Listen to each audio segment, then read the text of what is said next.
Welcome to my channel. Today for general tarot trading. ಈ reading male ನೋಡ್ತಾರೆ ಫೀಮೇಲ್ಗೆ, female ನೋಡ್ತಾರೆ ಮೇಲ್ಗೆ ಅಂದ್ಕೊಳ್ಳಿ. ನನ್ನ ಚಾನಲ್ ಯಾರೆಲ್ಲ ಲೈಕ್ ಮಾಡಿದರೆ ಶೇರ್ ಮಾಡಿ ಸಬ್ಸ್ಕ್ರೈಬ್ ಮಾಡ್ಕೊಳ್ಳಿ. ಸೊ ಇದನ್ನು ಜನರಲ್ ಟ್ಯಾರೋ ಟ್ರೇಡಿಂಗ್ ಅಷ್ಟೇ, ನಿಮ್ಮ ಲೈಫ್ ಕನೆಕ್ಟ್ ಆದರೆ ಮಾತ್ರ ರಿಸೀವ್ ಮಾಡ್ಕೊಳ್ಳಿ. ಸೊ ಈ ರೀಡಿಂಗ್ ಯಾರಿಗೆಲ್ಲ ಅಪ್ಲಿಕೇಬಲ್ ಆಗುತ್ತೆ ಅಂದರೆ 2 ಸೈಡ್ ಲವರ್ಸ್ಗೆ ಮತ್ತು ಮ್ಯಾರೇಜ್ ಸಪ್ರೇಷನ್ ನೋ ಕಾಂಟ್ಯಾಕ್ಟ್ ಅವ್ರಿಗೆ, ಮತ್ತು ನಿಮ್ಮ ಮನಸ್ಸಲ್ಲಿ ಒಬ್ಬ ವ್ಯಕ್ತಿನ ಪ್ರೀತಿ ಮಾಡ್ತಿದ್ರೆ ಈ ರೀಡಿಂಗ್ ನಿಮಗೆ. ನೋಡುವಂಥ ನನ್ನ ವ್ಯೂವರ್ಸು ಪ್ರೆಸೆಂಟ್ ಸಿಚುಯೇಷನ್ ಯಾವ ರೀತಿ ಇದೆ. ನನ್ನ ವ್ಯೂವರ್ಸು ಪ್ರೆಸೆಂಟ್ ಸಿಚುಯೇಷನ್ ಯಾವ ರೀತಿ ಇದೆ. ಓಕೆ, ನೋಡಿ ನಿಮ್ಮ ಪ್ರೆಸೆಂಟ್ ಸಿಚುಯೇಷನ್ ಯಾವ ರೀತಿ ಇದೆ ಅಂದರೆ, ಕ್ವೀನ್ ಆಫ್ ಸ್ವಾರ್ಡ್ಸ್ ಬಂದಿರೋದ್ರಿಂದ ಸೈಲೆಂಟ್ ಆಗಿದ್ದೀರಾ. ಅಂದರೆ ನಿಮ್ಮ ಮನಸ್ಸಲ್ಲಿ ಒಬ್ಬ ವ್ಯಕ್ತಿನ ಪ್ರೀತಿ ಮಾಡ್ತಾಯಿದ್ದೀರಾ. ಸೊ ಅವ್ರ ಸೈಡ್ನಿಂದ ಯಾವುದೇ ಥರದ ರಿಯಾಕ್ಷನ್ ಬರ್ತಲ್ಲ. ಯಾಕೆ ರಿಯಾಕ್ಷನ್ ಬರ್ತಲ್ಲ ಗೊತ್ತಾ? ಕ್ವೀನ್ ಬಂದಿರೋದ್ರಿಂದ ನೀವು ಯಾರನ್ನೇ ಆಗಲಿ ತುಂಬ ಪ್ರೀತಿಯಿಂದ ನೋಡ್ಕೊತೀರಾ, ತುಂಬ ಚೆನ್ನಾಗಿ ಮಾತಾಡಿಸ್ತೀರಾ. ಅಂದರೆ ಕೇರಿಂಗ್ ನೇಚರ್ ನಿಮ್ಮಲ್ಲಿ ತುಂಬ ಚೆನ್ನಾಗಿದೆ. ಅಂದರೆ ನೀವು ನಿಮ್ಮ ಮನಸ್ಸ ಪ್ರೀತಿಸಿದಂಥ ವ್ಯಕ್ತಿನೇ ಅಲ್ಲ, ಯಾರನ್ನೇ ಆಗಲಿ ನೀವು ತುಂಬ ಚೆನ್ನಾಗಿ ನೋಡ್ಕೊತೀರಾ. ಅವ್ರ ಮೇಲೆ ಕರುಣೆ, ದಯೆ ಅನ್ನೋದು ನಿಮ್ಗೆ ಜಾಸ್ತಿ ಇದೆ. ನನ್ನ ವ್ಯೂವರ್ಸ್ ಯಾರೇ ಆಗಲಿ ಒಬ್ಬರಿಗೆ ಸಹಾಯ ಮಾಡ್ತಿರೋ ಹೊರತು ಕೆಟ್ಟದ್ದು ಮಾಡಲ್ಲ ನೀವು. ಸೊ ಅದಕ್ಕೆ ಕ್ವೀನ್ ಆಫ್ ಸಾರ್ಟ್ಸ್ ಬಂದಿರೋದು. ಕ್ವೀನ್ ಅದನ್ನೇ ಹೇಳ್ತದೆ. ಮತ್ತು ನೀವು ತುಂಬ ಇಂಟೆಲಿಜೆಂಟ್ ಕೂಡ ಇದ್ದೀರಾ. ಸೊ ಎಲ್ಲ ಥರದ ಅರ್ಹತೆ ಇದ್ರೂ ನಿಮ್ಮ ಮನಸ್ಸ ಪ್ರೀತಿಸಿದಂಥ ವ್ಯಕ್ತಿಗೋಸ್ಕರ ನೀವು ತುಂಬ ಸಫರ್ ಆಗ್ತಾಯಿದ್ರ. ಯಾಕಂದರೆ ನೋಡಿ, ಇಲ್ಲಿ ಕ್ವೀನ್ ಆಫ್ ಸಾರ್ಟ್ಸ್ ಇರೋದ್ರಿಂದ ಆ ವ್ಯಕ್ತಿ ಕೈಯಲ್ಲಿ ಒಂದು ಸ್ವಾಡ್ ಇಟ್ಕೊಂಡಿರ್ತಾನೆ. ಇಲ್ಲಿ ಲೇಡೀಸ್ ಅದನ್ನು ಸ್ವಾಡ್ ಇಟ್ಕೊಂಡಿದ್ದಾರೆ, ಅಂದರೆ ಇದು ಜೆಂಟ್ಸ್ಗೂ ಅಪ್ಲಿಕೇಬಲ್ ಆಗುತ್ತೆ. ಸೊ ರೀಡಿಂಗ್ ನೋಡ್ತಾ ಇರೋರು ಆಪೋಸಿಟ್ ಅಂದ್ಕೊಳ್ಳಿ. ಸೊ ಓಕೆನಾ? ಸೊ ಸ್ವಾಡ್ ಇಟ್ಕೊಂಡಿದ್ದಾರೆ, ಬಟ್ ಯುದ್ಧ ಮಾಡ್ತಿಲ್ಲ, ಸೈಲೆಂಟಾಗಿ ಇಟ್ಕೊಂಡು ಮೌನವಾಗಿ ಯೋಚನೆ ಮಾಡ್ತಾಯಿದ್ರೆ ಏನು ಮಾಡಬೇಕು ಅಂತ ನೆಕ್ಸ್ಟ್ ಪ್ಲ್ಯಾನ್. ಹಂಗೆ ನಿಮ್ಮ ಪರಿಸ್ಥಿತಿ ಕೂಡ ಅಷ್ಟೇ. ನಿಮ್ಮ ಮನಸ್ಸ ಪ್ರೀತಿಸ್ತಾರ ಅಂತ ವ್ಯಕ್ತಿಯಿಂದ ನಿಮ್ಗೆ ರಿಪ್ಲೈ ಇಲ್ಲ. ಸೊ ನಿಮ್ಮ ಲೈಫಲ್ಲಿ ನೀವು ಮುಂದಕ್ಕೆ ಹೇಗೆ ಹೋಗಬೇಕು, ಏನು ಮಾಡಬೇಕು ಅಂತ ಪ್ರತಿ ದಿವಸ ಆಲೋಚನೆ ಮಾಡ್ತಿದ್ರೆ. ಅಂದರೆ ನೀವು ಯಾವುದೇ ಥರದ ಪಾಸ್ಟ್ ಡಿಸಿಷನ್ ತೊಗೊತಲ್ಲ, ಮತ್ತು ತಪ್ಪು ನಿರ್ಧಾರ ಕೂಡ ತೊಗೊತಲ್ಲ. ಇವಾಗ ಸೈಲೆಂಟಾಗಿ ಆಲೋಚನೆ ಮಾಡ್ತಾಯಿದ್ರೆ ನಿಮ್ಮ ಲೈಫಲ್ಲಿ ಮುಂದಕ್ಕೆ ಯಾವ ರೀತಿ ಹೋಗಬೇಕು, ಏನು ಮಾಡಬೇಕು ಅಂತ ನೆಕ್ಸ್ಟ್ ಸ್ಟೆಪ್ಪು ಆಲೋಚನೆ ಮಾಡ್ತಾಯಿದ್ರೆ. ಇದು ನಿಮ್ಮ ಪ್ರೆಸೆಂಟ್ ಸಿಚುಯೇಷನ್. ನನ್ನ ವ್ಯೂವರ್ಸ್ ಪ್ರೆಸೆಂಟ್ ಸಿಚುಯೇಷನ್ ಇನ್ನೂ ಯಾವ ರೀತಿ ಇದೆ. ನನ್ನ viewers present situation. Okay, lovers ನೋಡಿದ್ರಾ? ನಿಮ್ಗೆ ಇಷ್ಟು ಪ್ರಾಬ್ಲಮ್ಸ್ ಬರೋದಕ್ಕೆ ಕಾರಣ ಏನು ಗೊತ್ತಾ? ನಿಮ್ಮ ಮನಸ್ಸಲ್ಲಿ ಒಬ್ಬ ವ್ಯಕ್ತಿನ ಪ್ರೀತಿ ಮಾಡ್ತಾಯಿದ್ರೆ ನಿಮ್ಗೆ ಯಾವುದೇ ಪ್ರಾಬ್ಲಮ್ಸು ಲೆಕ್ಕಕ್ಕಿಲ್ಲ, ಎಲ್ಲವನ್ನೂ ಸಾಲ್ವ್ ಮಾಡ್ಕೊತೀರಾ. ಬಟ್ ಆದರೆ ಲವರ್ಸ್ ಕಾರ್ಡ್ ಬಂದಿರೋದ್ರಿಂದ ನಿಮ್ಮ ಮನಸ್ಸಲ್ಲಿ ಒಬ್ಬ ವ್ಯಕ್ತಿನ ತುಂಬ ಪ್ರಾಣಕ್ಕಿಂತ ಹೆಚ್ಚಾಗಿ ಪ್ರೀತಿ ಮಾಡ್ತಾಯಿದ್ರ. ಬಟ್ ಆದರೆ ಆ ವ್ಯಕ್ತಿಗೋಸ್ಕರನೇ ನಿಮ್ಮ ಜೀವನದಲ್ಲಿ ನೀವು ಕಷ್ಟ ಅನುಭವಿಸಿರೋದು. ಒಂದು ವೇಳೆ ಆ ವ್ಯಕ್ತಿ ನಿಮ್ಮಿಂದ ದೂರ ಆಗಿದ್ರೂ ಸೊ ಅವ್ರಿಗೋಸ್ಕರನೇ ಇಷ್ಟು ನೋವು ಪಡ್ತಾ ಇರೋದು. ನೀವು ಇನ್ಯಾವುದಕ್ಕೂ ನಿಮ್ಮ ಜೀವನದಲ್ಲಿ ನಿಮ್ಗೆ ಏನಕ್ಕೂ ಕೊರತೆ ಇಲ್ಲ, ಏನೂ ಪ್ರಾಬ್ಲಮ್ ಇಲ್ಲ. ಒಂದು ವೇಳೆ ನಿಮಗೆ ದುಡ್ಡಿನ ಬಗ್ಗೆ ಕೊಡ್ತಾ ಇದ್ರೂ ದುಡ್ಡು ಒಂದು ಪ್ರಾಬ್ಲಮ್ಮೇ ಇಲ್ಲ. ಇವತ್ತಿಲ್ಲ ನಾಳೆ ಸಂಪಾದನೆ ಮಾಡ್ಕೊತೀರ. ಒಂದು ವೇಳೆ ಫ್ಯಾಮ್ಲಿ ಪ್ರಾಬ್ಲಮ್ಸ್ ಇಲ್ಲ. ಸೊ ಎಲ್ಲ ಪ್ರಾಬ್ಲಮ್ಸು ಎಲ್ಲಿಂದ ಬರ್ತದೆ ಅಂದರೆ, ನೀವು ಯಾರಿಗಾದರೂ ಅಟ್ಯಾಚ್ಮೆಂಟ್ ಆದರೆ ಅವ್ರನ್ನ ತುಂಬ ಕೇರಿಂಗಾಗಿ ಚೆನ್ನಾಗಿ ನೋಡ್ಕೊತೀರ. ಹಾಗಾಗಿ ನಿಮ್ಮ ಮನಸ್ಸಲ್ಲಿ ಪ್ರೀತಿಸ್ತಾರ ಅಂತ ವ್ಯಕ್ತಿನ ಮನ್ಸು ಕೊಟ್ಬಿಟ್ಟಿದ್ರೆ ತುಂಬ ಚೆನ್ನಾಗಿ, ಅಂದರೆ ಅವ್ರನ್ನ ಮನಸಾರೆ ಇಷ್ಟಪಟ್ಟಿದ್ರ, ಅವ್ರನ್ನ ಬಿಟ್ಟಿರೋಕ್ಕಾಗ್ತಿಲ್ಲ ನಿಮ್ಮ ಕೈಯಲ್ಲಿ. ಅಂದರೆ ಅವ್ರನ್ನ ಜೆನ್ಯೂನಾಗಿ ಪ್ರೀತಿ ಮಾಡ್ತಾರೆ. ಸೊ ಅದಕ್ಕೋಸ್ಕರ ನಿಮ್ಗೆ ಇಷ್ಟು ಪ್ರಾಬ್ಲಮ್ಸ್ ಆಗ್ತಾ ಇರೋದು. ಇನ್ನೊಂದು ಏನು ಗೊತ್ತಾ? ಬೇರೆಯವ್ರ ಥರ ಇವತ್ತು ಇವ್ರನ್ನ ನೋಡಿಕೊಂಡು ಮತ್ತೆ ಇನ್ನೊಬ್ರು ನೋಡಿಕೊಂಡು ಸೊ ಆ ರೀತಿ ಇಲ್ಲ. ನಿಮ್ಮ ಮನಸ್ಸ ಪ್ರೀತಿಸಿದಂಥ ವ್ಯಕ್ತಿ ಇದ್ದಾರೆ, ಅವ್ರಿಗೋಸ್ಕರ ಏನೇ ಕಷ್ಟ ಬಂದರೂ ಸಹಿಸ್ಕೊಳೋಣಂತ ಒಳ್ಳೆ ಗುಣ ನಿಮ್ಮಲ್ಲಿರೋದ್ರಿಂದ ಇಷ್ಟು ಕಷ್ಟನ, ಇಷ್ಟು ನೋವನ್ನ ಅನುಭವಿಸ್ತಾ ಇದ್ದೀರ. ಸೊ ಪ್ರೆಸೆಂಟ್ ಸಿಚುಯೇಷನ್ ಚೆನ್ನಾಗಿದೆ ಅಂದರೆ, ಸೊ ಪ್ರೆಸೆಂಟ್ ಸಿಚುಯೇಷನ್ ಏನೂ ಇಲ್ಲ, ಪ್ರಾಬ್ಲಮ್ಸ್ ಏನೂ ಇಲ್ಲ, ಪರ್ಸ್ನಲ್ ಪ್ರಾಬ್ಲಮ್ಸ್. ಬಟ್ ನಿಮ್ಮ ಮನಸ್ಸ ಪ್ರೀತಿಸ್ತಾರ ಅಂತ ವ್ಯಕ್ತಿಗೋಸ್ಕರ ಒಂದು ಎಮೋಷ್ನಲ್ ಪ್ರಾಬ್ಲಮ್ಸ್ ಅನುಭವಿಸ್ತಾ ಇದ್ದಾರೆ ಅಷ್ಟೇ. ನನ್ನ ವ್ಯೂವರ್ಸು ಪ್ರೆಸೆಂಟ್ ಸಿಚುಯೇಷನ್, ನನ್ನ ವ್ಯೂವರ್ಸ್ ಅವ್ರ ಮನಸ್ಸ ಪ್ರೀತಿಸ್ತಾರ ಅಂತ ವ್ಯಕ್ತಿ ಪ್ರೆಸೆಂಟ್ ಸಿಚುಯೇಷನ್ ಯಾವ ರೀತಿ ಇದೆ. ನನ್ನ ವ್ಯೂವರ್ಸ್ ಅವ್ರ ಮನಸ್ಸ ಪ್ರೀತಿಸ್ತಾರ ಅಂತ ವ್ಯಕ್ತಿ ಪ್ರೆಸೆಂಟ್ ಸಿಚುಯೇಷನ್ ಯಾವ ರೀತಿ ಇದೆ. ನನ್ನ ವ್ಯೂವರ್ಸ್ ಅವ್ರ ಮನಸ್ಸ ಪ್ರೀತಿಸ್ತಾರ ಅಂತ ವ್ಯಕ್ತಿ ಪ್ರೆಸೆಂಟ್ ಸಿಚುಯೇಷನ್ ಯಾವ ರೀತಿ ಇದೆ. ಪ್ರೆಸೆಂಟ್ ಸಿಚುಯೇಷನ್ನು ನಿಮ್ಮ ಮನಸ್ಸ ಪ್ರೀತಿಸ್ತಾರ ಅಂತ ವ್ಯಕ್ತಿ ಪ್ರೆಸೆಂಟ್ ಸಿಚುಯೇಷನ್ ಯಾವ ರೀತಿ ಇದೆ ಅಂದರೆ, ನಿಮ್ಮನ್ನು ಸ್ಪೈ ಮಾಡ್ತಾ ಇದ್ದಾರೆ. ಅವ್ರ ಲೈಫಲ್ಲಿ ಅವ್ರಿಗೆ ಎಲ್ಲ ಥರದ್ರಲ್ಲೂ ಪ್ರಾಬ್ಲಮ್ಸ್ ಆಗ್ತದೆ ನಿಮ್ಮ ಮನಸ್ಸ ಪ್ರೀತಿಸ್ತಾರ ಅಂತ ವ್ಯಕ್ತಿಗೆ. ಪೇಜ್ ಆಫ್ ಶಾರ್ಟ್ಸ್ ಬಂದಿರೋದ್ರಿಂದ ಅವ್ರಿಗೆ ತುಂಬ ವಿಧದಲ್ಲಿ ಪ್ರಾಬ್ಲಮ್ಸ್ ಅನ್ನೋದಾಗ್ತದೆ. ಪ್ರಾಬ್ಲಮ್ಸ್ ಯಾಕೆ ಆಗ್ತಾಯಿದೆ ಗೊತ್ತಾ? ನಿಮ್ಮ ಮನಸ್ಸ ಪ್ರೀತಿಸ್ತಾರ ಅಂತ ವ್ಯಕ್ತಿ ನಿಮ್ಮನ್ನು ನೆನಪು ಮಾಡ್ಕೊತಾ ಇದ್ದಾರೆ, ನೀವು ಅವ್ರ ಜೊತೆ ಇಲ್ಲ, ಸೆಪ್ರೇಷನ್ ಆಗಿದ್ರ. ಸೊ ಅವ್ರಿಗೆ ಏನು ಮಾಡ್ಬೇಕಂತ ಗೊತ್ತಾಗ್ತಿಲ್ಲ. ಅಂದರೆ ನಿಮ್ಮನ್ನ ದೂರ ಇಟ್ಟು ಅವರು ಪ್ರಾಬ್ಲಮ್ಸ್ ಅನುಭವಿಸ್ತಾ ಇದ್ದಾರೆ. ಒಂದು ವೇಳೆ ನೀವು ಅವ್ರ ಜೊತೆ ಇದ್ದಿದ್ರೆ ಎಮೋಷ್ನಲಾಗಿ ಸಪೋರ್ಟ್ ಮಾಡ್ತಾಯಿದ್ರಿ, ಫೈನಾನ್ಷಿಯಲಾಗೂ ಸಪೋರ್ಟ್ ಮಾಡ್ತಾಯಿದ್ರಿ. ಬಟ್ ಆದರೆ ನಿಮ್ಮ ಮನಸ್ಸ ಪ್ರೀತಿಸಿದಂಥ ವ್ಯಕ್ತಿ ನಿಮ್ಮನ್ನು ಪ್ರೀತಿ ಮಾಡ್ತಾಯಿದ್ದು ನಿಮ್ಮಿಂದ ದೂರ ಇರೋದಕ್ಕೆ ಇವಾಗ ಅವ್ರು ಪರ್ಸ್ನಲಾಗಿ ಪ್ರಾಬ್ಲಮ್ಸ್ ಅನುಭವಿಸ್ತಾ ಇದ್ದಾರೆ. ಅಂದರೆ ನೀವೆಷ್ಟು ನೋವು ಪಡ್ತಾ ಇದ್ದಾರ ಅಷ್ಟೇ ನೋವನ್ನು ನಿಮ್ಮ ಮನಸ್ಸ ಪ್ರೀತಿಸ್ತಾರ ಅಂತ ವ್ಯಕ್ತಿ ಇಂಡೈರೆಕ್ಟಾಗಿ ಅನುಭವಿಸ್ತಾ ಇದ್ದಾರೆ. ಸೊ ನೀವು ಇವಾಗ ಕೆಲಸ ಕಳ್ಕೊಂಡು ಜಾಬ್ ಕಳ್ಕೊಂಡು ಮನೇಲಿರ್ಬೋದು. ಒಂದು ವೇಳೆ ಕೆಲಸ ಮಾಡ್ತಾಯಿದ್ರು, ಓಕೆ, ಕೆಲವರು ಕೆಲಸ ಕಳ್ಕೊಂಡಿರ್ತಾರೆ ನಿಮ್ಮ ಮಾನಸ ಪ್ರೀತಿಸ್ತಾರ ಅಂತ ವ್ಯಕ್ತಿಗೋಸ್ಕರ ನೀವು ನನ್ನ ವ್ಯೂವರ್ಸು. ಒಂದು ವೇಳೆ ಇನ್ನು ಕೆಲವರು ಜಾಬ್ ಮಾಡ್ತಾ ಇರ್ತೀರ ಆಲ್ರೆಡಿ, ಆದರೆ ನಿಮ್ಮ ಮಾನಸ ಪ್ರೀತಿಸ್ತಾರಂಥ ವ್ಯಕ್ತಿ ನಿಮ್ಮಿಂದ ಎಮೋಷ್ನಲಾಗಿ ಡಿಸ್ಟೆನ್ಸಲ್ಲಿರ್ತಾರೆ. ಕೆಲವ್ರಿಗೆ ಎಮೋಷ್ನಲ್ ಡಿಸ್ಟೆನ್ಸ್ ಇರುತ್ತೆ ಅಥವಾ ಕೆಲವ್ರಿಗೆ ಲಾಂಗ್ ಡಿಸ್ಟೆನ್ಸ್ ಇರುತ್ತೆ. ಆದರೆ ನಿಮ್ಮ ಮಾನಸ ಪ್ರೀತಿಸ್ತಾರ ಅಂಥ ವ್ಯಕ್ತಿ ನಿಮ್ಮಿಂದ ದೂರ ಆದಮೇಲೆ ನಾನು ಪ್ರೀತಿಸಿದಂಥ ವ್ಯಕ್ತಿ ಇವಾಗ ಏನು ಮಾಡ್ತಾಯಿದ್ದಾರೆ, ಏನು ಕತೆ ಅಂತ ಪ್ರತಿ ಕ್ಷಣ ಪೇಜ್ ಆಫ್ ಥಾಟ್ಸ್ ಬಂದಿರೋದು ಸ್ಪೈ ಮಾಡ್ತದೆ. ಆದರೆ ನಿಮ್ಮ ಬಗ್ಗೆ ಇನ್ಫಾರ್ಮೇಷನ್ ಆದರೂ ತಿಳ್ಕೊತಾ ಇರ್ಬೋದು, ಅಥವಾ ಇನ್ಫಾರ್ಮೇಷನ್ ಆದರೂ ಕಲೆಕ್ಟ್ ಮಾಡ್ತಾ ಇರ್ಬೋದು, ಅಥವಾ ಸೋಷಿಯಲ್ ಮೀಡಿಯಾ ಅಕೌಂಟ್ಸಲ್ಲಿ ಸ್ಪೈ ಮಾಡ್ತಾ ಇರ್ಬೋದು, ಅಥವಾ ನಿಮ್ಮನ್ನೇ ಪದೇ ಪದೇ ನೆನ್ಪು ಮಾಡ್ಕೊತಾ ಇರ್ಬೋದು. ಪೇಜ್ ಆಫ್ ಥಾಟ್ಸ್ ಬಂದಿರೋದ್ರಿಂದ ಸ್ಪೈಯಿಂಗ್ ಎನರ್ಜಿ. ನನ್ನ ವ್ಯೂವರ್ಸ್ ಕಡೆ ಅವ್ರ ಮಾನಸ ಪ್ರೀತಿಸ್ತಾರಂಥ ವ್ಯಕ್ತಿ ನೆಕ್ಸ್ಟ್ ಆ್ಯಕ್ಷನ್ ಏನು? ನನ್ನ ವ್ಯೂವರ್ಸ್ ಕಡೆ ಅವ್ರ ಮನಸ ಪ್ರೀತಿಸ್ತಾರಂಥ ವ್ಯಕ್ತಿಯಿಂದ ನೆಕ್ಸ್ಟ್ ಆ್ಯಕ್ಷನ್ಸ್ ಏನು? ನನ್ನ ವ್ಯೂವರ್ಸ್ ಕಡೆ ಅವ್ರ ಮನಸ ಪ್ರೀತಿಸ್ತಾರಂಥ ವ್ಯಕ್ತಿಯಿಂದ ನೆಕ್ಸ್ಟ್ ಆ್ಯಕ್ಷನ್ಸ್ ಏನು? ನನ್ನ ವ್ಯೂವರ್ಸ್ ಕಡೆ ಅವ್ರ ಮನಸ ಪ್ರೀತಿಸ್ತಾರಂಥ ವ್ಯಕ್ತಿಯಿಂದ ನೆಕ್ಸ್ಟ್ ಆ್ಯಕ್ಷನ್ಸ್ ಏನು? ಓಕೆ, ನೆಕ್ಸ್ಟ್ ಆ್ಯಕ್ಷನ್ ಏನಂದರೆ ನಿಮ್ಮ ಮನಸ ಪ್ರೀತಿಸ್ತಾರಂಥ ವ್ಯಕ್ತಿ ಅವ್ರ ಮನಸ್ಸಲ್ಲಿ ನೀವೇ ಇದ್ದೀರಾ. ಬಟ್ ನೆಕ್ಸ್ಟ್ ಆ್ಯಕ್ಷನ್ ಅಂದರೆ ಇನ್ನೂ ಅವ್ರ ಮನಸ್ಸಲ್ಲಿ ನೀವೇ ಇದ್ದೀರಾ ಅಂತ ಹೇಳ್ತಾ ಇದ್ದಾರೆ. ಮರ್ತಿಲ್ಲ ನಿಮ್ಮನ್ನು. ಬೇಕಾದ್ರೆ ನೀವು ವಾಟ್ಸಪ್ಪಲ್ಲೋ ಇನ್ಸ್ಟಾಗ್ರಾಮಲ್ಲೋ ಮೆಸೇಜಸ್ ಮಾಡಿ ನೋಡಿ, ನೀವು ಇನ್ನೂ ಅವ್ರಿಗೆ ನೆನಪಿರ್ತೀರ. ಬ್ಲ್ಯಾಕ್ ಲಿಸ್ಟ್ಗೆ ಹಾಕ್ತಾರೆ ಬೇಕಂತಲೇ. ಒಬ್ಬ ವ್ಯಕ್ತಿ ಯಾಕೆ ಬ್ಲ್ಯಾಕ್ ಲಿಸ್ಟ್ಗೆ ಹಾಕ್ತಾರೆ ಅಲ್ವಾ? ನೀವು ಅವ್ರಿಗೆ ಯಾರಂತ ಗೊತ್ತಿರ್ತೀರ, ಅದಕ್ಕೆ ಬ್ಲ್ಯಾಕ್ ಲಿಸ್ಟಲ್ಲಿ ಹಾಕಿರ್ತಾರೆ. ಒಂದು ವೇಳೆ ನೀವು ಅಂದರೆ ಇಷ್ಟ ಇಲ್ದವ್ರು ನಿಮ್ಮನ್ನೇನಕ್ಕೆ ನೆನ್ಪು ಮಾಡ್ಕೊತಾರೆ ಅಲ್ವಾ? ನಿಮ್ಮನ್ನೇನಕ್ಕೆ ಇನ್ನೂ ಗುರ್ತಿಟ್ಕೊಂಡಿರ್ತಾರೆ. ಇವತ್ತು ನೋಡಿದವ್ರು ನಾಳೆ ನಮ್ಗೆ ನೆನಪಿರಲ್ಲ ಅಲ್ವಾ? ಇವತ್ತು ನೋಡಿದಂಥ ವ್ಯಕ್ತಿ ನಮ್ಗೆ ನಾಳೆ ನೆನಪಿರೋದಿಲ್ಲ. ಒಂದು 6 ತಿಂಗಳಾದ್ಮೇಲೆ, ಒಂದು ವರ್ಷ ಆದಮೇಲೆ ಮರ್ತೋಗ್ತೀವಿ. ಬಟ್ ಆದರೆ ನಿಮ್ಮ ಮನಸ ಪ್ರೀತಿಸ್ತಾರಂಥ ವ್ಯಕ್ತಿ ನಿಮ್ಮನ್ನು ಇಷ್ಟು ದಿವಸ ನೆನಪಲ್ಲಿ ಇಟ್ಕೊಂಡು ನಿಮ್ಮನ್ನು ಬ್ಲಾಕ್ ಮಾಡೋದೇನಿದೆ. ನೀವು ಹೆಂಗೆ ಅವ್ರನ್ನ ಫಾಲೋ ಮಾಡ್ತೀರೋ ಇನ್ಸ್ಟಾಗ್ರಾಮಲ್ಲಿ, ವಾಟ್ಸಪ್ಪಲ್ಲಿ, ಅದೇ ರೀತಿ ಬೇರೆಯವರು ಫಾಲೋ ಮಾಡ್ತಾರೆ. ಬೇರೆಯವರು ನಂಬರ್ ಮೆಸೇಜ್ ಮಾಡ್ತಾರೆ, ಬಟ್ ಅವ್ರನ್ನೆಲ್ಲ ಬ್ಲಾಕ್ ಮಾಡೋದಿಲ್ಲ. ಸ್ವಲ್ಪ ಹೊತ್ತು ನೋಡ್ತಾರೆ, 1 or 2 ಡೇಸ್ ನೋಡ್ತಾರೆ ಇವ್ರು ನಂಗೆ ಪರಿಚಯ ಇದ್ದಾರಾ ಇಲ್ವ ಅಂತ. ಆದರೆ ನಿಮ್ಮ ಮನಸ ಪ್ರೀತಿಸ್ತಾರಂಥ ವ್ಯಕ್ತಿಗೆ ನೀವು ಮೆಸೇಜ್ ಮಾಡಿದ ತಕ್ಷಣ ಅವ್ರು ಇಮಿಡಿಯೇಟ್ಲಿ ನಿಮ್ಮನ್ನು ಬ್ಲಾಕ್ ಮಾಡ್ತಾರೆ. ಯಾಕೆ? ನೀವಿನ್ನೂ ಅವ್ರಿಗೆ ನೆನಪಿದ್ದೀರಾ, ಸೊ ಅದಕ್ಕೋಸ್ಕರ ಬ್ಲಾಕ್ ಮಾಡ್ತಾರೆ. ಸೊ ಆ ಬ್ಲಾಕು ಯಾಕೆ ಮಾಡ್ತಾರೆ ಅಂತ ಗೊತ್ತಲ್ವಾ? ಇಷ್ಟ ಇದ್ರೂ ಎಕ್ಸ್ಪ್ರೆಸ್ ಮಾಡೋದಿಲ್ಲ. Third party situation, family problems, ಅಥವಾ ಪರ್ಸನ್ನು, ಫ್ರೆಂಡ್ಸು, ಫ್ಯಾಮಿಲಿ, ಸೊಸೈಟಿ. ಸೊ ಇದು ಪ್ರಾಬ್ಲಮ್ಮು. ಇನ್ನು ಕೆಲವ್ರಿಗೆ ಈಗೋಯಿಸ್ಟಿಕ್ಕು, ಅಥವಾ ಇನ್ನು ಕೆಲವ್ರಿಗೆ ಸೊಸೈಟಿ ಪ್ರಾಬ್ಲಮ್ಮು, ಇನ್ನು ಕೆಲವ್ರಿಗೆ ಪರ್ಸನಲ್ ಪ್ರಾಬ್ಲಮ್ಸ್, ಇನ್ನು ಕೆಲವ್ರಿಗೆ ಪೇರೆಂಟ್ಸ್ ಪ್ರಾಬ್ಲಮ್ಸು. ಸೊ ಇದೆಲ್ಲ ಇರೋದ್ರಿಂದ ನಿಮ್ಮ ಮನಸ ಪ್ರೀತಿಸ್ತಾರಂಥ ವ್ಯಕ್ತಿ ಯಾವುದೇ ಆ್ಯಕ್ಷನ್ ತಗೊತಲ್ಲ. ನನ್ನ ವ್ಯೂವರ್ಸ್ ಕಡೆ ಅವ್ರ ಮನಸ ಪ್ರೀತಿಸ್ತಾರಂಥ ವ್ಯಕ್ತಿ ನೆಕ್ಸ್ಟ್ ಆ್ಯಕ್ಷನ್. ನನ್ನ ವ್ಯೂವರ್ಸ್ ಕಡೆ ಅವ್ರ ಮನಸ ಪ್ರೀತಿಸ್ತಾರಂಥ ವ್ಯಕ್ತಿ next action. So 8 of swords ಬಂದಿರೋದ್ರಿಂದ ಸ್ಟಕ್ ಎನರ್ಜಿ ಸಿಕ್ಕಾಕೊಂಡಿದ್ದಾರೆ. ಅಂದರೆ ನಿಮ್ಮ ಮನಸ ಪ್ರೀತಿಸ್ತಾರಂಥ ವ್ಯಕ್ತಿ ಇವಾಗ ತುಂಬ ಕಷ್ಟದಲ್ಲಿದ್ದಾರೆ ನೀವು ದೂರ ಆದಮೇಲೆ. ಅಂದರೆ ಫೈನಾನ್ಷಿಯಲ್ ಆಗಿ ಹಣದ ವಿಚಾರದಲ್ಲಿ ಮತ್ತು ನೋಡ್ಲಿಕ್ಕೆ ಚೆನ್ನಾಗಿರ್ಬೋದು. ಸೊ ಈ ಥರ ಎಲ್ಲದರಲ್ಲಿ ಚೆನ್ನಾಗಿರ್ಬೋದು ಅಂತ ನೀವು ಅನ್ಕೊತೀರ. ಬಟ್ ಆದರೆ ಮಾನಸಿಕ ವಿಚಾರದಲ್ಲಿ, ಅಂದರೆ ಮೆಂಟಲ್ ಪ್ರಾಬ್ಲಮ್ಸು, ಮನಃಶಾಂತಿ ಇಲ್ಲ, ನೆಮ್ಮದಿ ಇಲ್ಲ. ಅಂದರೆ ಹೊರಗಡೆ ನೋಡಲಿಕ್ಕೆ ನಗ್ತಾ ಚೆನ್ನಾಗಿ ಕಾಣಿಸ್ಬೋದು. ಸೊ ಹೊರಗಡೆ ನಗಾಡ್ಕೊತ ಚೆನ್ನಾಗಿರ್ಬೋದು ಎಲ್ಲರ ಜೊತೆ. ಬಟ್ ಒಳಗಡೆ ಮಾತ್ರ ಮನಸ್ಸಲ್ಲಿ ನಿಮ್ಮ ಮನಸ ಪ್ರೀತಿಸ್ತಾರಂಥ ವ್ಯಕ್ತಿಗೆ ನಿದ್ದೆ ಇಲ್ಲ, ಮನಃಶಾಂತಿ ಇಲ್ಲ, ನೆಮ್ಮದಿ ಇಲ್ಲ. ನಿಮ್ಮನ್ನು ದೂರ ಮಾಡ್ಕೊಂಡಿದ್ದ ತಪ್ಪಿಗೆ ಅವ್ರು ಕೂಡ ಅಷ್ಟೇ ನೋವು ಅನುಭವಿಸ್ತಿದ್ದಾರೆ. ಸೊ ನೈಟ್ ಆಫ್ ವಾಂಡ್ಸ್ ಬಂದಿರೋದ್ರಿಂದ ನಿಮಗೋಸ್ಕರ ಏನಾದರೂ ನೆಕ್ಸ್ಟ್ ಆ್ಯಕ್ಷನ್ ತೊಗೊಬೇಕು ಅಂದ್ಕೊಂಡಿದ್ದಾರೆ. ಸೊ ಬಟ್ ಅವರು ಯಾವುದೇ ಥರ ಪ್ರಾಬ್ಲಮ್ಸ್ನ ಅನುಭವಿಸೋಕ್ಕೆ ರೆಡಿ ಇಲ್ಲ. ನಿಮ್ಮ ಮನಸ ಪ್ರೀತಿಸ್ತಾರ ಅಂತ ವ್ಯಕ್ತಿ ನೋಡಿ, ನೈಟ್ ಆಫ್ ವಾಂಡ್ಸ್ ಬಂದಿರೋದ್ರಿಂದ ಇಲ್ಲಿ ಫೈರ್ ಇದೆ. ಸೊ ಅಂದರೆ ಬೆಂಕಿ. ಸೊ ಬೆಂಕಿ ಅಂದರೆ ಪ್ರಾಬ್ಲಮ್ ಅಲ್ವಾ? ಹಂಗೆ ನಿಮಗೆ ನಿಮ್ಮ ಮನಸ ಪ್ರೀತಿಸ್ತಾರ ಅಂತ ವ್ಯಕ್ತಿಗೆ ಅವ್ರಿಗೆ ಯಾವುದೇ ಒಂದು ಸಣ್ಣ ಪುಟ್ಟ ಪ್ರಾಬ್ಲಮ್ಸ್ ಕೂಡ ಆಗಬಾರ್ದು. ಈಗ ಅವ್ರಿಗೊಂದು ಸಣ್ಣ ಪ್ರಾಬ್ಲಮ್ ಆದ್ರೂ ಅವ್ರು ಅದರಿಂದ ಹಿಂದೆ ಸರಿತಾರೆ. ಹಂಗೆ ನಿಮ್ಮ ಮನಸ ಪ್ರೀತಿಸ್ತಾರ ಅಂತ ವ್ಯಕ್ತಿ ಕೂಡ ಅಷ್ಟೇ, ಅವ್ರಿಗೇನೂ ಪ್ರಾಬ್ಲಮ್ ಆಗಬಾರ್ದು. ಬಟ್ ಆದರೆ ಅವ್ರಿಗೆ ನೀವು ಸಿಗಬೇಕು. ಏನೂ ಪ್ರಾಬ್ಲಮ್ ಆಗಬಾರ್ದು, ಬಟ್ ಆದರೆ ನೀವು ಅವ್ರ ಲೈಫಲ್ಲಿ ಇರಬೇಕು. ಅಂದರೆ ಅವ್ರು ಏನೇ ಆ್ಯಕ್ಷನ್ಸ್ ತೊಗೊಬಾರ್ದು. ಅವ್ರು ಏನೇ ತಪ್ಪು ಮಾಡಲಿ ನೀವು ಅದನ್ನೆಲ್ಲ ಕ್ಷಮಿಸಬೇಕು. ಆ ರೀತಿ ಮನೋಭಾವನೆ ಇದೆ ನಿಮ್ಮ ಮನಸ ಪ್ರೀತಿಸ್ತಾರ ಅಂತ ವ್ಯಕ್ತಿಗೆ. ನೋಡಿ, ಇವಾಗ ನೀವು ಮಾತ್ರ ನಿಮ್ಮ ಸೈಡ್ ಮಾತ್ರ ಏನು ಆ್ಯಕ್ಷನ್ ತೊಗೊತೀರ ಅಂದರೆ ಕಾಲ್ ಅಥವಾ ಮೆಸೇಜ್ ಮಾಡೋದು, ನಿಮ್ಮನ್ನು ಮೀಟ್ ಮಾಡೋದು, ಇದೆಲ್ಲ ಮಾಡ್ತಿಲ್ಲ. ಯಾಕಂದರೆ ಅವ್ರಿಗೆ ಪ್ರಾಬ್ಲಮ್ಸ್ ಬರುತ್ತೆ, ನೀವೇ ಮಾಡಬೇಕು. ಆ ರೀತಿ ಮನಸ್ಥಿತಿ ಇದೆ ನಿಮ್ಮ ಮನಸ ಪ್ರೀತಿಸ್ತಾರ ಅಂತ ವ್ಯಕ್ತಿಗೆ. 3 ಆಫ್ ವಾಂಡ್ಸ್ ಬಂದಿರೋದ್ರಿಂದ ನಿಮ್ಮ ಬಗ್ಗೆ ಯೋಚನೆ ಮಾಡ್ತಾ ಇದ್ದಾರೆ. ನಾನು ಥರ್ಡ್ ಪಾರ್ಟಿ ಸಿಚುಯೇಷನ್ ಆಯ್ಕೆ ಮಾಡ್ಕೊಳೋದು ಸರಿಯಲ್ಲ, ನನ್ನ ಮನಸ್ಸಲ್ಲಿ ಪ್ರೀತಿಸ್ತಾರಂಥ ವ್ಯಕ್ತಿನ ಆಯ್ಕೆ ಮಾಡ್ಕೊಳೋದೇ ಉತ್ತಮ. ಸೊ ಅವರು ಎಲ್ಲಿದ್ದಾರೋ ಏನು ಮಾಡ್ತಾರೋ ಗೊತ್ತಿಲ್ಲ ಅಂತ ಹೇಳ್ಬಿಟ್ಟು ನಿಮ್ಮ ಮನಸ ಪ್ರೀತಿಸ್ತಾರಂಥ ವ್ಯಕ್ತಿ ನಿಮ್ಮ ಬಗ್ಗೆ ಸ್ಪೈ ಮಾಡ್ತಾ ನಿಮ್ಮ ಬಗ್ಗೆ ಆಲೋಚನೆ ಮಾಡ್ತಾನೆ ಇದ್ದಾರೆ. 3 ಆಫ್ ವಾಂಡ್ಸ್ ಬಂದಿರೋದ್ರಿಂದ ನೀವೇನೇನು ಮಾಡ್ತಾಯಿದ್ರೆ ಪ್ರತಿಯೊಂದನ್ನು ತಿಳ್ಕೊತಾ ಇದ್ರೆ ಮರ್ತಿಲ್ಲ. ಓಕೆನಾ? ಒಂದು ವೇಳೆ ನಿಮ್ಮ ಬಗ್ಗೆ ತಿಳ್ಕೊತಾ ಇಲ್ಲ ಅಂದ್ರೂ ಕೆಲವ್ರು ತಿಳ್ಕೊತಾ ಇರ್ತಾರೆ, ಇನ್ನು ಕೆಲವ್ರು ತಿಳ್ಕೊತಾ ಇಲ್ಲ ಅಂದರೆ ನಿಮ್ಮ ಬಗ್ಗೆ ಆಲೋಚನೆ ಮಾಡ್ತಾಯಿದ್ರೆ ನಿಮ್ಮ ಬಗ್ಗೆ ಯಾವಾಗಲೂ ನೆನಪು ಮಾಡ್ಕೊತಿದ್ರು. ಓಕೆನಾ? ಅದಕ್ಕೆ ನಿಮ್ಮ ಮನಸ್ಸಿನಲ್ಲಿ ಪ್ರೀತಿಸ್ತಾರ ಅಂತ ವ್ಯಕ್ತಿ ನಿಮ್ಗೆ ನೆನಪಾಗ್ತಿರೋದು. ಒಂದು ವೇಳೆ ಅವ್ರು ನಿಮ್ಮನ್ನು ನೆನಪು ಮಾಡ್ಕೊಂಡಿಲ್ಲ ಅಂದರೆ ನೀವು ಅವ್ರನ್ನ ಕಂಪ್ಲೀಟಾಗಿ ಮರ್ತು ಬಿಡ್ತೀರ ಅಷ್ಟೇ.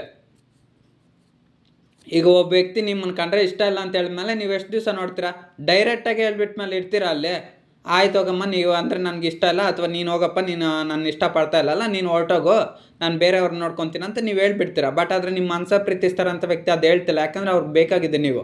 ಬಟ್ ಆದರೆ ಅವರು ಮನಸ್ಸಲ್ಲಿರೋ ಮಾತನ್ನು ನಿಮ್ಗೆ ಹೇಳ್ತಾ ಇಲ್ಲ ಅಷ್ಟೇ. ಅಂದರೆ ಇನ್ನರ್ ಫೀಲಿಂಗ್ಸು ಇದೆಯಲ್ಲ, ನಿಮ್ಮನ್ನು ಇಷ್ಟಪಡ್ತಾ ಇದ್ರು ನಿಮ್ಗೆ ಹೇಳ್ತಿಲ್ಲ. ಥರ್ಡ್ ಪಾರ್ಟಿ ಸಿಚುವೇಷನಲ್ಲಿ ಸಿಕ್ಕಾಕೊಂಡಿದ್ದಾರೆ ಅಷ್ಟೇ. ಇನ್ನು ಕೆಲವ್ರಿಗೆ ಈಗೋ, ಮಿಸ್ಅಂಡರ್ಸ್ಟ್ಯಾಂಡಿಂಗು, ಮಿಸ್ಕಮ್ಯುನಿಕೇಷನ್ನು, ದುಡ್ಡಿನ ಹುಚ್ಚು, ಫೈನಾನ್ಷಿಯಲ್ ಹುಚ್ಚು, ಹಣಕಾಸಿನ ಹುಚ್ಚು, ಇನ್ನು ಕೆಲವರು ಪ್ರಾಕ್ಟಿಕಲ್ ಪರ್ಸನ್ನು. ಒಬ್ಬೊಬ್ಬರ ಲೈಫಲ್ಲಿ ಒಂದೊಂದು ಥರ ಇರುತ್ತೆ ಡಿಫಿಕಲ್ಟ್ ಸಿಚುವೇಷನ್ಸು. ಅದನ್ನೇ ಥರ್ಡ್ ಪಾರ್ಟಿ ಸಿಚುವೇಷನ್ಸ್ ಅನ್ನೋದು. ಇನ್ನು ಕೆಲವ್ರಿಗೆ ಪರ್ಸನ್ನೇ ಇರ್ಬೋದು, ಅಥವಾ ಫ್ರೆಂಡ್ಸ್ ಇರ್ಬೋದು, ಫ್ಯಾಮಿಲಿ ಇರ್ಬೋದು, ಸೊಸೈಟಿ ಪ್ರಾಬ್ಲಮ್ಸು, ಅಥವಾ personal problems, family problems, caste, age difference, job problem, qualification problem. So ಒಬ್ಬೊಬ್ರಿಗೆ ಒಂದೊಂದು ಡಿಫ್ರೆನ್ಸ್ ಇರುತ್ತೆ. ಸೊ ಯಾವುದೋ ಒಂದು ಡಿಫ್ರೆನ್ಸ್ನಿಂದ ನಿಮ್ಮ ಮನಸ ಪ್ರೀತಿಸ್ತಾರಂಥ ವ್ಯಕ್ತಿ, ಅದೇ ಡಿಫ್ರೆನ್ಸಸ್ ಎಲ್ಲ ಒಂದು ಕಾರಣ ಅಷ್ಟೇ. ನಿಮ್ಮ ಮನಸ ಪ್ರೀತಿಸ್ತಾರಂಥ ವ್ಯಕ್ತಿ ನಿಮ್ಮನ್ನು ಬೇಕಂತಲೇ ದೂರ ಇಟ್ಟಿದ್ದಾರೆ ಅಷ್ಟೇ. ಬಟ್ ಆದರೆ ಅವ್ರು ಬರ್ತಾರೆ ನಿಮ್ಮ ಲೈಫಲ್ಲಿ. ಯಾಕೆ ಗೊತ್ತಾ? 3 ಆಫ್ ವಾಂಡ್ಸ್ ಬಂದಿರೋದ್ರಿಂದ ಅವ್ರು ನಿಮ್ಮ ಬಗ್ಗೆ ಆಲೋಚನೆ ಮಾಡ್ತಾಯಿದ್ದಾರೆ. ನೆಕ್ಸ್ಟ್ ಆ್ಯಕ್ಷನ್ ತೊಗೊಂಡ್ರೆ ನಿಮ್ಮ ಲೈಫಲ್ಲಿ ಬರ್ತಾರೆ. ಒಂದು ವೇಳೆ ಅವ್ರು ಬರಲಿಲ್ಲ ಅಂದರೆ ನೀವೇನಾದರೂ ನೆಕ್ಸ್ಟ್ ಆ್ಯಕ್ಷನ್ ತೊಗೊಳ್ಳಿ, ಅವ್ರನಿಂದ ರಿಪ್ಲೈ ಬರುತ್ತೆ. ಓಕೆನಾ? ಒಂದು ವೇಳೆ ಆಗಲಿಲ್ಲ ಅಂದ್ರೂ direct face to face meet ಮಾಡಿ, ಸೊ ಏನಂತ ಕ್ಲಾರಿಟಿ ಮಾಡ್ಕೊಳ್ಳಿ. ಅಂದರೆ ನಿಮ್ಮ ಮನಸ ಪ್ರೀತಿಸ್ತಾರಂಥ ವ್ಯಕ್ತಿ ಲೈಫಲ್ಲಿ ನೀವು ಹೋಗಿ ಯಾವುದೇ ಥರ್ಡ್ ಪಾರ್ಟಿ ಸಿಚುವೇಷನ್ ಇದ್ರೂ ಬ್ರೇಕ್ ಆಗಿ ನೀವಿಬ್ಬರು ಮತ್ತೆ ಯೂನಿಯನ್ ಆಗುತ್ತೆ. ಓಕೆನಾ? ಸೊ ನಿಮ್ಮಿಬ್ಬರಿಗೂ ಇಲ್ಲಿ 3 ಆಫ್ ವಾಂಡ್ಸ್ ಬಂದಿರೋದ್ರಿಂದ ನೋಡಿ, ಇಲ್ಲಿ 3 ವಾಂಡ್ಸ್ ಇದೆ ಇಲ್ಲಿ, ಮತ್ತು ಬೆಟ್ಟ ಗುಡ್ಡಗಳು ದೂರ ಇದೆ. ಸೊ ಇದ್ರ ಅರ್ಥ ಏನು ಗೊತ್ತಾ? ನಿಮ್ಮ ಮನಸ ಪ್ರೀತಿಸ್ತಾರಂಥ ವ್ಯಕ್ತಿ ಒಂದು ಪ್ಲೇಸಲ್ಲಿ ದೂರ ಇದ್ದಾರೆ, ನೀವು ದೂರ ಇದ್ದೀರಾ. ಸೊ ಇನ್ನೊಂದು ಅರ್ಥದಲ್ಲಿ ಏನು ಹೇಳ್ಬೋದು ಅಂದರೆ, ನಿಮ್ಮ ಮನಸಲ್ಲಿ ಪ್ರೀತಿಸ್ತಾರಂಥ ವ್ಯಕ್ತಿ ನೀವು ಇಬ್ಬರು ಒಟ್ಟಿಗೆ ಹತ್ರದ್ದು ಇದ್ರೇನೋ ನಿಮ್ಮಿಬ್ಬರ ಮಧ್ಯೆ ಮಾತುಕತೆ ಇಲ್ಲ ಡೀಪಾಗಿ, ಅಂದರೆ ಒಬ್ರಿಗೆ ಅಂಡರ್ಸ್ಟ್ಯಾಂಡಿಂಗ್ ಇಲ್ಲ. ಎಮೋಷ್ನಲ್ ಡಿಸ್ಟೆನ್ಸ್ ಅಂದರೆ ತುಂಬ ಮಾನಸಿಕವಾಗಿ ದೂರ ಇದ್ದೀರ. ಅಂದರೆ ಒಬ್ಬ ವ್ಯಕ್ತಿನ ಅರ್ಥ ಮಾಡ್ಕೊಳೋದು ಇನ್ನೊಂದು ಪ್ರೀತಿಯಿಂದ ಮಾತ್ರನೇ. ಸೊ ನಿಮ್ಮ ಮನಸ ಪ್ರೀತಿಸ್ತಾರಂಥ ವ್ಯಕ್ತಿ ನಿಮ್ಮನ್ನು ಮನಸ್ಸಿನಲ್ಲಿ ಮೊದಲು ತುಂಬ ಅರ್ಥ ಮಾಡ್ಕೊತಾಯಿದ್ರು. ಬಟ್ ಆದರೆ ನೀವು ಅವ್ರು ಮಾಡೋವಂಥ ಬಿಹೇವಿಯರ್ನಿಂದ ನಿಮ್ಮನ್ನು ಬೇಕಂತಲೇ ನೆಗ್ಲೆಕ್ಟ್ ಮಾಡಿ ಬೇರೆಯವ್ರ ಜೊತೆ ಕಮ್ಯುನಿಕೇಷನ್ ಮಾಡೋದು, ಸೊ ಈ ಥರ ಎಲ್ಲ ಮಾಡ್ತಾಯಿದ್ರು. ಸೊ ಇವರು ಹೆಂಗಿದ್ರು ನನ್ನ ಲೈಫ್ನಿಂದ ಆಚೆ ಹೋಗ್ತಾರಂತ ನಿಮ್ಗೆ ಗೊತ್ತಾದ್ಮೇಲೆ ನೀವು ನಿಮ್ಮ ಮನಸ್ಸಲ್ಲಿ ಪ್ರೀತಿಸ್ತಾರಂಥ ವ್ಯಕ್ತಿಯಿಂದ ದೂರ ಆದ್ರಿ. ಅಥವಾ ಇನ್ನೊಂದು ಪರ್ಸನ್ ಜೊತೆ ಕಾಂಟ್ಯಾಕ್ಟ್ ಬೆಳೆಸಿದಾಗ ನಿಮಗೆ ಜೆಲಸ್ಸು, ಪೊಸೆಸಿವ್ನೆಸ್ಸು ಫೀಲ್ ಆಯಿತು, ಅಥವಾ ಬಂದುಬಿಟ್ರೆ ಅವರಿಂದ ಸಪ್ರೇಷನ್ ಆದರೆ, ಅಥವಾ ಆಗಿಲ್ವಾ ನಿಮ್ಮ ಮನಸ ಪ್ರೀತಿಸ್ತಾರಂಥ ವ್ಯಕ್ತಿಯಿಂದ ಎಲ್ಲಿ ನಿಮ್ಮಿಂದ ದೂರ ಆಗಿಬಿಡ್ತಾನೋ ಒಂದು ಭಯದಿಂದ ಕೂಡ ನೀವು ಅವ್ರಿಂದ ದೂರ ಆದರೆ, ಸೊ ಏನೇ ಕಾರಣ ಆಗಿರಲಿ ನಿಮ್ಮಿಬ್ಬರಿಗೂ ಯೂನಿಯನ್ ಆಗುತ್ತೆ. ಸಪ್ರೇಷನ್ ಆಗಿರೋ ರಿಯೂನಿಯನ್ ಆಗ್ತೀರಾ. ಯಾಕೆ ಗೊತ್ತಾ? ನಿಮ್ಮ ಮನಸ ಪ್ರೀತಿಸ್ತಾರಂಥ ವ್ಯಕ್ತಿ ನಿಮ್ಮನ್ನು ಒಪ್ಕೊಬೇಕಷ್ಟೆ. ಸೊ ನೀವು ಅವ್ರ ಲೈಫಲ್ಲಿ ಇಲ್ಲ, ಸೊ ಲಾಂಗ್ ಡಿಸ್ಟೆನ್ಸ್ ಇದೆ, ಎಮೋಷ್ನಲ್ ಡಿಸ್ಟೆನ್ಸ್ ಇದೆ. ಸೊ ಅದು ಬ್ರೇಕ್ಔಟ್ ಆಗಿದೆ. ನಿಮ್ಮ ಮನಸ್ಸಲ್ಲಿ ಪ್ರೀತಿಸ್ತಾರಂಥ ವ್ಯಕ್ತಿನ ಜೊತೆ ಮಾತಾಡಿ ಅಷ್ಟೇ. ಅವ್ರಿಗಿರ್ಬೇಕು ಅಷ್ಟೇ ನಿಮ್ಮ ಮನಸ ಪ್ರೀತಿಸ್ತಾರಂಥ ವ್ಯಕ್ತಿ. ಥರ್ಡ್ ಪಾರ್ಟಿ ಸಿಚುವೇಷನ್ನ ಆಯ್ಕೆ ಮಾಡ್ಕೊಳೋದು ತಪ್ಪು ಅಂತ. ನನ್ನ ವ್ಯೂವರ್ಸು ಅವ್ರ ಮನಸ ಪ್ರೀತಿಸ್ತಾರಂಥ ವ್ಯಕ್ತಿ ಥರ್ಡ್ ಪಾರ್ಟಿ ಸಿಚುವೇಷನ್ನ ರಿಮೂವ್ ಮಾಡ್ತಾರೆ. ನನ್ನ ವ್ಯೂವರ್ಸು ಥರ್ಡ್ ಪಾರ್ಟಿ ಸಿಚುವೇಷನ್ನ ಬಿಟ್ಬಿಡ್ತಾರೆ. ನನ್ನ ವ್ಯೂವರ್ಸು ಅವ್ರ ಮನಸ್ಸಲ್ಲಿರೋಂಥ ವ್ಯಕ್ತಿ ಥರ್ಡ್ ಪಾರ್ಟಿ ಸಿಚುವೇಷನ್ನ ಬಿಟ್ಬಿಡ್ತಾರೆ. ನನ್ನ ವ್ಯೂವರ್ಸ್ ಅವ್ರ ಮನಸ್ಸಲ್ಲಿರೋಂಥ ವ್ಯಕ್ತಿ ಥರ್ಡ್ ಪಾರ್ಟಿ ಸಿಚುವೇಷನ್ನ ಬಿಟ್ಬಿಡ್ತಾರೆ. ನನ್ನ ವ್ಯೂವರ್ಸ್ ಅವ್ರ ಮನಸ್ಸಲ್ಲಿರೋಂಥ ವ್ಯಕ್ತಿ ಥರ್ಡ್ ಪಾರ್ಟಿ ಸಿಚುವೇಷನ್ನ ಬಿಟ್ಬಿಡ್ತಾರೆ. ನೋಡಿ, ಬಿಟ್ಬಿಡ್ತಾರೆ ಅಂದರೆ ಅವರು ಥರ್ಡ್ ಪಾರ್ಟಿ ಸಿಚುವೇಷನ್ ಕಡೆನೂ ಕರೆಕ್ಟಾಗಿಲ್ಲ, ಈ ಕಡೆ ನಿಮ್ಮ ಕಡೆನೂ ಕರೆಕ್ಟಾಗಿಲ್ಲ. ಯೋಚನೆ ಮಾಡ್ತಾಯಿದ್ದಾರೆ ನಿಮ್ಮ ಮನಸ್ಸಲ್ಲಿ ಪ್ರೀತಿಸ್ತಾರ ಅಂತ ವ್ಯಕ್ತಿ. ಅವ್ರ life long third party situation ಆಯ್ಕೆ ಮಾಡ್ಕೊಬೇಕಾ ಅಥವಾ ನಿಮ್ಮನ್ನು ಆಯ್ಕೆ ಮಾಡ್ಕೊಬೇಕಂತ ಇನ್ನೂ ಆಲೋಚನೆಯನ್ನು ಮಾಡ್ತಾಯಿದ್ದಾರೆ. ಎಂಪೈರರ್ ಕಾರ್ಡ್ ಬಂದಿರೋದ್ರಿಂದ ನಿಮ್ಮ ಮನಸ ಪ್ರೀತಿಸ್ತಾರಂಥ ವ್ಯಕ್ತಿ ಇನ್ನೂ ಆಲೋಚನೆ ಮಾಡ್ತಾಯಿದ್ದಾರೆ. ಅಂದರೆ ಅವರು ನಿಮ್ಗಿನ್ನೂ ಡಿಸಿಷನ್ ಕೊಟ್ಟಿಲ್ಲ. ಅಂದರೆ ನಿಮ್ಮ ಜೊತೆ ಕಮಿಟ್ಮೆಂಟ್ ಆಗ್ತೀನಿ, ನಿಮ್ಮ ಜೊತೆ ಮದುವೆ ಆಗ್ತೀನಿ ಅಂತ ಇನ್ನೂ ಫೈನಲಾಗಿ ಹೇಳಿಲ್ಲ. ಸೊ ಅವ್ರ ರಿಯಾಕ್ಷನ್ ಹೇಳಿಲ್ಲ. ನಿಮ್ಮನ್ನು ಮೂವ್ ಆನ್ ಆಗೋಕ್ಕೂ ಬಿಡ್ತಲ್ಲ, ಅವರು ಮೂವ್ ಆನ್ ಆಗ್ತಿಲ್ಲ. ಸೊ ನಿಮ್ಮನ್ನು ಸೆಂಟ್ರಲ್ಲಿ ಸಿಕ್ಕಾಕ್ಸಿದ್ದಾರೆ ಅಷ್ಟೆ. ನನ್ನ ವ್ಯೂವರ್ಸ್ ಅವ್ರ ಮನಸ ಪ್ರೀತಿಸ್ತಾರೆ ಅಂದ ವ್ಯಕ್ತಿಯಿಂದ ನನ್ನ ವ್ಯೂವರ್ಸ್ ಕಡೆ ನೆಕ್ಸ್ಟ್ ಆ್ಯಕ್ಷನ್ ಏನು? ನನ್ನ ವ್ಯೂವರ್ಸ್ ಅವ್ರ ಮನಸ ಪ್ರೀತಿಸ್ತಾರೆ ಅಂತ ವ್ಯಕ್ತಿಯಿಂದ ನನ್ನ ವ್ಯೂವರ್ಸ್ ಕಡೆ ನೆಕ್ಸ್ಟ್ ಆ್ಯಕ್ಷನ್, ನನ್ನ ವ್ಯೂವರ್ಸ್ ಕಡೆ next action. So next action ಅಂದರೆ ಅದೇ 8 ಆಫ್ ಕಪ್ಸು. ನಿಮ್ಮಿಬ್ಬರ ಮಧ್ಯೆ ಡಿಸ್ಟೆನ್ಸ್ ಅನ್ನೋದು ಕ್ರಿಯೇಟ್ ಆಗಿದೆ.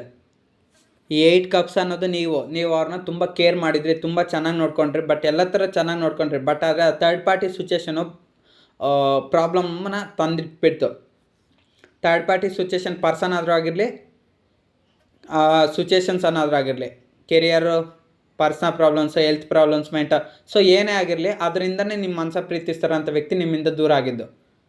ಥರ್ಡ್ ಪಾರ್ಟಿ ಸಿಚುಯೇಷನ್ಗೆ ಅಟ್ಯಾಚ್ ಆದರು ನಿಮ್ಮ ಮನಸ ಪ್ರೀತಿಸ್ತಾರ ಅಂತ ವ್ಯಕ್ತಿ. ಸೊ ಆವಾಗ ಅವ್ರಿಗೆ ಅದು ಥರ್ಡ್ ಪಾರ್ಟಿ ಸಿಚುಯೇಷನ್ ಫೇಕು, ಅಂದರೆ ಥರ್ಡ್ ಪಾರ್ಟಿ ಸಿಚುಯೇಷನ್ನು ಜಾಸ್ತಿ ದಿವಸ ಶಾಶ್ವತವಾಗಿರಲ್ಲ, ಅದು ತಾತ್ಕಾಲಿಕ ಅಂತ ನಿಮ್ಮ ಮನಸ ಪ್ರೀತಿಸ್ತಾರಂಥ ವ್ಯಕ್ತಿಗೆ ಗೊತ್ತಾಗಿಲ್ಲ. ಯಾಕಂದರೆ ನಿಮ್ಮಷ್ಟು ಚೆನ್ನಾಗಿರೋಂಥ ವ್ಯಕ್ತಿ ಅವ್ರಿಗಿನ್ನು ಸಿಗೋದು ಇಲ್ಲ. ಅವ್ರು ನಿಮ್ಮನ್ನು ನೋಡ್ಕೊಳಕ್ಕೆ, ಅಂದರೆ ನಿಮ್ಮ ಮನಸ ಪ್ರೀತಿಸ್ತಾರಂಥ ವ್ಯಕ್ತಿ ನೀವು ತುಂಬ ಪ್ರಾಣಕ್ಕಿಂತ ಹೆಚ್ಚಾಗಿ ಪ್ರೀತಿ ಮಾಡ್ತಿದ್ರ. ಸೊ ನಿಮ್ಮ ಥರ ಪ್ರೀತಿನ ಬೇರೆ ಯಾರೂ ತೋರ್ಸೋಕೆ ಆಗೋದಿಲ್ಲ. ಅದಕ್ಕೆ 8 ಕಪ್ಸ್ ಬಂದಿರೋದು. ನಿಮ್ಮಂಥವ್ರನ್ನೇ ಅವರು ಸ್ವಲ್ಪ ದೂರ ಆಗಿದ್ದಾರೆ. ಅಂದರೆ ನಿಮ್ಮ ಪ್ರೀತಿನ ಬೇಡ ಅಂತ ಹೇಳ್ತಿಲ್ಲ, ಅವಾಯ್ಡ್ ಮಾಡಿಲ್ಲ, ಬಟ್ ಆದರೆ ಏನು ಕೇಳ್ದಿರ ಎಕ್ಸಿಟ್ ಆಗಿಬಿಟ್ರೆ ಅಷ್ಟೇ. ಸೊ ಅದಕ್ಕೆ ನಾನು ಹೇಳ್ತಾ ಇರೋದು, ನಿಮ್ಮಿಬ್ಬರ ಮಧ್ಯೆ ಯಾವುದಾದ್ರೂ ಎಮೋಷ್ನಲ್ ಡಿಸ್ಟೆನ್ಸು ಮತ್ತು ಲಾಂಗ್ ಡಿಸ್ಟೆನ್ಸ್ ಕ್ರಿಯೇಟ್ ಆಗಿದ್ದರೆ ಅದನ್ನು ಬ್ರೇಕ್ ಮಾಡಿ. ಆ ಬ್ರೇಕ್ ಮಾಡಿದಾಗ ಅಂದರೆ ನಿಮ್ಮ ಮನಸ ಪ್ರೀತಿಸ್ತಾರಂಥ ವ್ಯಕ್ತಿ ಲೈಫಲ್ಲಿ ನೀವು ಎಂಟ್ರಿ ಕೊಡಿ. ಆ ಥರ್ಡ್ ಪಾರ್ಟಿ ಸಿಚುಯೇಷನ್ ಏನೇ ಆಗಿರಲಿ ಅದು ರಿಮೂವ್ ಆಗುತ್ತೆ. ಓಕೆನಾ? ನಿಮಗೂ ಮತ್ತು ನಿಮ್ಮ ಮನಸ ಪ್ರೀತಿಸ್ತಾರಂಥ ವ್ಯಕ್ತಿ ಏನಾದರೂ ನಿಮ್ಮಿಂದ ತುಂಬ ಲಾಂಗ್ ಡಿಸ್ಟೆನ್ಸ್ ದೂರದಲ್ಲಿದ್ದರೆ ನೀವು ಅವ್ರ ಹತ್ರ ಹೋಗಿ ಅಲ್ಲೇ ಇರಿ, ಅವ್ರ ಜೊತೆ ಮಾತಾಡಿ. ಅವರು ನಿಮ್ಮನ್ನು ತುಂಬ ಇಷ್ಟಪಡ್ತಾರೋದ್ರಿಂದ ಅವರು ನಿಮ್ಮನ್ನು ಅವಾಯ್ಡ್ ಮಾಡೋದಿಲ್ಲ. ಅವಾಗ ನೀವು ಅವ್ರ ಲೈಫಲ್ಲಿ ಇದ್ದಾಗ ಅವರು ನೋಡಿ ಎಷ್ಟು ದಿವಸ ಇರ್ತಾರೆ ಥರ್ಡ್ ಪಾರ್ಟಿ ಸಿಚುಯೇಷನ್ ಜೊತೆ, ಅವಾಗ ಅವರೇ ಬಿಟ್ಬಿಡ್ತಾರೆ ನಿಮ್ಮ ಮನಸ ಪ್ರೀತಿಸ್ತಾರಂಥ ವ್ಯಕ್ತಿ. ಸೊ ಹಾಗೆ ನನ್ನ ವ್ಯೂವರ್ಸು ಥರ್ಡ್ ಪಾರ್ಟಿ ಸಿಚುಯೇಷನ್ ಆಯ್ಕೆ ಮಾಡ್ಕೊತಾರೆ ಅಥವಾ ನನ್ನ ವ್ಯೂವರ್ಸ್ನ ಆಯ್ಕೆ ಮಾಡ್ಕೊತಾರೆ? ನನ್ನ ವ್ಯೂವರ್ಸು ಥರ್ಡ್ ಪಾರ್ಟಿ ಸಿಚುಯೇಷನ್ ಆಯ್ಕೆ ಮಾಡ್ಕೊತಾರೆ ಅಥವಾ ನನ್ನ ವ್ಯೂವರ್ಸ್ನ ಆಯ್ಕೆ ಮಾಡ್ಕೊತಾರೆ? ನನ್ನ ವ್ಯೂವರ್ಸು ಥರ್ಡ್ ಪಾರ್ಟಿ ಸಿಚುಯೇಷನ್ ಆಯ್ಕೆ ಮಾಡ್ಕೊತಾರೆ ಅಥವಾ ನನ್ನ ವ್ಯೂವರ್ಸ್ನ ಆಯ್ಕೆ ಮಾಡ್ಕೊತಾರೆ? ನನ್ನ ವ್ಯೂವರ್ಸ್ ಅವ್ರ ಮನಸ್ಸಲ್ಲಿ ಪ್ರೀತಿಸ್ತಾರಂಥ ವ್ಯಕ್ತಿ ಥರ್ಡ್ ಪಾರ್ಟಿ ಸಿಚುಯೇಷನ್ ಆಯ್ಕೆ ಮಾಡ್ಕೊತಾರೆ ಅಥವಾ ನನ್ನ ವ್ಯೂವರ್ಸ್ನ ಆಯ್ಕೆ ಮಾಡ್ಕೊತಾರೆ?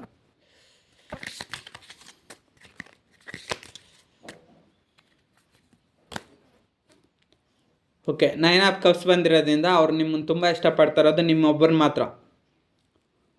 ನಿಮ್ಮ ಮನಸ ಪ್ರೀತಿಸ್ತಾರಂಥ ವ್ಯಕ್ತಿ ನಿಮ್ಮನ್ನು ಆಯ್ಕೆ ಮಾಡ್ಕೊಬೇಕು. ಯಾಕಂದರೆ ಅವ್ರು ನಿಮ್ಮನ್ನು ಪ್ರಾಣಕ್ಕಿಂತ ಹೆಚ್ಚಾಗಿ ಇಷ್ಟಪಡ್ತಾ ಇರೋದ್ರಿಂದ ತುಂಬ ಇಷ್ಟಪಡ್ತಾಯಿದ್ರೆ. ಬಟ್ ಆದರೆ ಎಕ್ಸ್ಪ್ರೆಸಿವ್ ಇಲ್ಲ. ಏನು ಮಾಡೋದು? ಕೆಲವರು ಪ್ರಾಕ್ಟಿಕಲ್ ಪರ್ಸನ್ ಇದ್ದಾರೆ, ಇಂಟ್ರವರ್ಟ್ ಇಲ್ಲ, ಥರ್ಡ್ ಪಾರ್ಟಿ ಸಿಚುಯೇಷನ್ಗೆ ಅಟ್ಯಾಚ್ ಆಗಿದ್ದಾರೆ, ಪ್ರಾಬ್ಲಮ್ಸ್ನ ಕ್ರಿಯೇಟ್ ಮಾಡ್ಕೊಂಡಿದ್ದಾರೆ. ಸೊ ಅದರಿಂದ ನಿಮ್ಗೆ ಗೊತ್ತಾಗ್ತಾಯಿಲ್ಲ ನಿಮ್ಮ ಮನಸ ಪ್ರೀತಿಸ್ತಾರಂಥ ವ್ಯಕ್ತಿ ನಿಮ್ಮನ್ನು ಪ್ರೀತಿ ಮಾಡ್ತಾಯಿದ್ದಾರಲ್ಲ ಅಂತ. ನೋಡಿ, ಒಬ್ಬ ವ್ಯಕ್ತಿ ನಿಮ್ಮನ್ನು ಪ್ರೀತಿ ಮಾಡ್ತದನ್ನೋದೇ ಇಲ್ವಾ ಅಂತ ಗೊತ್ತಾಗೋದಕ್ಕೆ ಅದೇನು ಜಾಸ್ತಿ ಹೊತ್ತು ಟೈಮ್ ಇಡೋದಿಲ್ಲ. ನಿಮಗೂ ಗೊತ್ತಿರುತ್ತೆ, ನೀವು ಬುದ್ಧಿವಂತರಾಗಿರೋದ್ರಿಂದ ಯಾರಿಂದನೂ ಸುಮ್ಮನೆ ಹೋಗೋದಿಲ್ಲ ಅಲ್ಲ. ನೀವು ಕೂಡ ಅಷ್ಟೇ. ಅವ್ರು ನಿಮ್ಮನ್ನು ಪ್ರೀತಿ ಮಾಡ್ತಾಯಿದ್ರೆ ಇಷ್ಟಪಡ್ತಾ ಇರೋದಕ್ಕೆ ಅಲ್ವಾ ನೀವು ಹೋಗ್ತಾ ಇರೋದು. ಅವ್ರು ಒಂದು ವೇಳೆ ನಿಮ್ಮನ್ನು ಪ್ರೀತಿ ಮಾಡ್ತಾಯಿಲ್ಲ ಅಂದರೆ ಎಷ್ಟೊತ್ತು ತಿಳ್ಕೊಬೇಕು. ಇವಾಗೆಲ್ಲ ಫೋನ್ಸ್ ಎಲ್ಲ ಅಪ್ಡೇಟ್ ಇದೆ, ಟೆಕ್ನಾಲಜಿ. 5 ನಿಮಿಷ ಫೋನಲ್ಲಿ ನೋಡಿದ್ರೆ ಅವ್ರ ಸೈಕಿಕ್ ಬಿಹೇವಿಯರೆಲ್ಲ ಗೊತ್ತಾಗ್ಬಿಡುತ್ತೆ. ಇಲ್ಲಾಂದರೆ ಎಲ್ಲಾದರೂ ಆಸ್ಟ್ರಾಲಜಿ ಅದು ಇದು ಕೇಳಿದರೆ ಗೊತ್ತಾಗ್ಬಿಡುತ್ತೆ. ಅವ್ರು ಇಷ್ಟೆಲ್ಲ ಜನ ಹೇಳಿದ್ರು ನೀವು ನಂಬಲ್ಲ. ಯಾಕಂದರೆ ನಿಮ್ಮ ಮನಸ ಪ್ರೀತಿಸ್ತಾ ಇದ್ರಂಥ ವ್ಯಕ್ತಿ ನಿಮ್ಮನ್ನು ಜೆನ್ಯೂನ್ನಾಗಿ ಪ್ರೀತಿ ಮಾಡ್ತಾ ಇದ್ರಲ್ಲ ಅಂತ ನಿಮ್ಮ ಮನಸ್ಸಾಕ್ಷಿ ಹೇಳಿದರೆ ಮಾತ್ರ ನೀವು ಒಪ್ಕೊಳೋದು. ಈಗ ನಾನು ಸುಮ್ಮನೆ ಸುಳ್ಳು ಹೇಳ್ಬಿಟ್ಟು ನಿಮ್ಮ ಮನಸ್ಸಲ್ಲಿ ಪ್ರೀತಿಸ್ತಾರಂಥ ವ್ಯಕ್ತಿ ನಿಮ್ಮನ್ನು ಪ್ರೀತಿ ಮಾಡ್ತಾ ಇದ್ದಾರೆ ಅಂತ ಸುಳ್ಳು ಹೇಳಿದರೆ ನೀವು ಒಪ್ಕೊಳಲ್ಲ. ನಿಮ್ಮ ಮನಸ್ಸಾಕ್ಷಿ ಹೇಳಬೇಕು. ಸೊ ನಿಮ್ಮ ಮನಸ್ಸು ಹೇಳ್ತಾ ಇದೆ ನಿಮ್ಮ ಮನಸ ಪ್ರೀತಿಸ್ತಾರಂಥ ವ್ಯಕ್ತಿ ನಿಮ್ಮನ್ನು ತುಂಬ ಪ್ರೀತಿ ಮಾಡ್ತಾಯಿದ್ರೆ, ಮತ್ತು ಈ ಟಾರೆಟ್ ಕಾರ್ಡ್ಸು ಹೇಳ್ತದೆ ನಿಮ್ಮ ಮನಸ ಪ್ರೀತಿಸ್ತಾರಂಥ ವ್ಯಕ್ತಿ ನೀವು ತುಂಬ ಪ್ರೀತಿ ಮಾಡ್ತಾಯಿದ್ರೆ. ಹಾಗೆ ನಿಮ್ಮ ಮನಸ್ಸಲ್ಲಿರೋಂಥ ವ್ಯಕ್ತಿ ಕೂಡ ಅಷ್ಟೇ ನಿಮ್ಮನ್ನು ಪ್ರೀತಿ ಮಾಡ್ತಾಯಿದ್ದಾರೆ. ಬಟ್ ಆದರೆ ಜಸ್ಟ್ ಥರ್ಡ್ ಪಾರ್ಟಿ ಸಿಚುಯೇಷನ್ಗೆ ಅಟ್ಯಾಚ್ ಆಗಿದ್ದಾರೆ. ಸೊ ಅದು ಪರ್ಸನ್ ಆದರೂ ಆಗಿರ್ಬೋದು, ಅಥವಾ ಮಿಸ್ಅಂಡರ್ಸ್ಟ್ಯಾಂಡಿಂಗ್ ಆಗಿರ್ಬೋದು, ಮಿಸ್ಕಮ್ಯುನಿಕೇಷನ್ ಆಗಿರ್ಬೋದು, ಫ್ರೆಂಡ್ಸು, ಫ್ಯಾಮಿಲಿ, ಸೊಸೈಟಿ, ತಂದೆ ತಾಯಿ. ಸೊ ಇದಕ್ಕೆ ಅಟ್ಯಾಚ್ ಆಗಿದ್ದಾರೆ ಅಷ್ಟೇ, ಅದರಿಂದ ಪ್ರಾಬ್ಲಮ್. ನನ್ನ ವ್ಯೂವರ್ಸ್ ಅವ್ರ ಮನಸ್ಸಲ್ಲಿರೋಂಥ ವ್ಯಕ್ತಿ ಲೈಫಲ್ಲಿ ಥರ್ಡ್ ಪಾರ್ಟಿ ಸಿಚುಯೇಷನ್ ಕಂಪ್ಲೀಟಾಗಿ ದೂರ ಹೋಗುತ್ತಾ? ನನ್ನ ವ್ಯೂವರ್ಸ್ ಅವ್ರ ಮನಸ್ಸಲ್ಲಿ ಪ್ರೀತಿಸ್ತಾರಂಥ ವ್ಯಕ್ತಿ ಲೈಫಲ್ಲಿ ಥರ್ಡ್ ಪಾರ್ಟಿ ಸಿಚುಯೇಷನ್ ಕಂಪ್ಲೀಟಾಗಿ ದೂರ ಆಗುತ್ತಾ? ನನ್ನ ವ್ಯೂವರ್ಸ್ ಅವ್ರ ಮನಸ ಪ್ರೀತಿಸ್ತಾರಂಥ ವ್ಯಕ್ತಿ ಲೈಫಲ್ಲಿ ಥರ್ಡ್ ಪಾರ್ಟಿ ಸಿಚುಯೇಷನ್ ಕಂಪ್ಲೀಟಾಗಿ ದೂರ ಆಗುತ್ತಾ?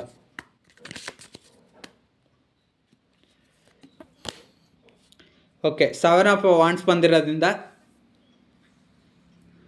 ಅವರು ಥರ್ಡ್ ಪಾರ್ಟಿ ಸಿಚುಯೇಷನಲ್ಲಿ ಅಟ್ಯಾಚ್ಮೆಂಟ್ ಆಗಿದ್ದಾರೆ ಹೊರತು ಅವರು ಕೂಡ ಅಷ್ಟೇ ಥರ್ಡ್ ಪಾರ್ಟಿ ಸಿಚುಯೇಷನ್ ಇಷ್ಟ ಇಲ್ಲ ನಿಮ್ಮ ಮನಸ ಪ್ರೀತಿಸ್ತಾರಂಥ ವ್ಯಕ್ತಿಗೆ. ಬಟ್ ಆದರೆ ಯಾವುದೋ ಒಂದು ತಪ್ಪು ನಿರ್ಧಾರದಲ್ಲಿ ತಗೊಂಡಿರೋದಷ್ಟೇ. ಥರ್ಡ್ ಪಾರ್ಟಿ ಸಿಚುಯೇಷನ್ ಮೋಸ ಅಂತ ನಿಮ್ಮ ಮನಸ ಪ್ರೀತಿಸ್ತಾರಂಥ ವ್ಯಕ್ತಿಗೂ ಗೊತ್ತಿದೆ. 6 ವಾಂಡ್ಸ್ ಬಂದಿರೋದ್ರಿಂದ ಅವ್ರ ಲೈಫಲ್ಲಿ ಸಕ್ಸಸ್ ಅನ್ನೋದಿಲ್ಲ. ಸಕ್ಸಸ್ ಇರೋದು ನಿಮ್ಮ ಕಡೆ ಮಾತ್ರ. ಅಂದರೆ ನಿಮ್ಮ ಮನಸ ಪ್ರೀತಿಸ್ತಾರಂಥ ವ್ಯಕ್ತಿ ಹ್ಯಾಪಿಯಾಗಿರೋದು, ಖುಷಿಯಾಗಿರೋದು, ಸಂತೋಷವಾಗಿರೋದು. 6 ವಾಂಡ್ಸ್ ಸಕ್ಸಸ್ ಬಂದಿರೋದ್ರಿಂದ ನಿಮ್ಮ ಮನಸ ಪ್ರೀತಿಸ್ತಾರಂಥ ವ್ಯಕ್ತಿ ಅವ್ರನ್ನ ಜೆನ್ಯೂನಾಗಿ 6 ಬಂದಿರೋದ್ರಿಂದ ಲವ್ ಸಿಂಬಲ್ನ ರೆಪ್ರೆಸೆಂಟ್ ಮಾಡುತ್ತೆ. ಅವ್ರನ್ನ ಜೆನ್ಯೂನಾಗಿ ಪ್ರೀತಿ ಮಾಡೋದು,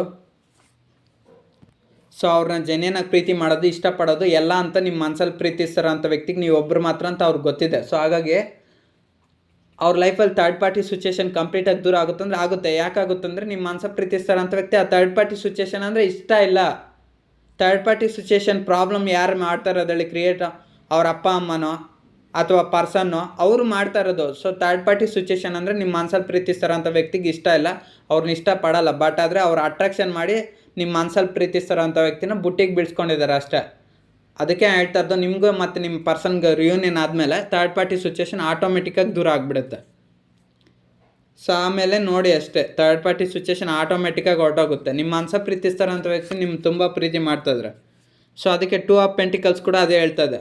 ತುಂಬ ಜಗ್ಲಿಂಗ್ ಮಾಡ್ತಾಯಿದ್ರೆ ಅಂದರೆ ನಿಮ್ಮ ಮನ್ಸಲ್ಲಿ ಪ್ರೀತಿಸ್ತಾರಂಥ ವ್ಯಕ್ತಿ ಆ ಕಡೆ ಥರ್ಡ್ ಪಾರ್ಟಿ ಸಿಚುಯೇಷನ್ ಕಡೆನೂ ಇರೋಕ್ಕಾಗ್ತಿಲ್ಲ, ಈ ಕಡೆ ನಿಮ್ಮ ಕಡೆನೂ ಇರೋಕ್ಕಾಗ್ತಿಲ್ಲ. ಸೊ ಅಂದರೆ ಥರ್ಡ್ ಪಾರ್ಟಿ ಸಿಚುಯೇಷನ್ ಪ್ರಾಬ್ಲಮ್ ಇರೋದ್ರಿಂದ ಅದು ರಿಮೂವ್ ಆದಮೇಲೆ ನಿಮ್ಮಿಬ್ಬರ ಪ್ರೀತಿ ಮತ್ತೆ ಮೊದಲಿನ ಥರ ಸರಿ ಹೋಗುತ್ತೆ. ಓಕೆನಾ?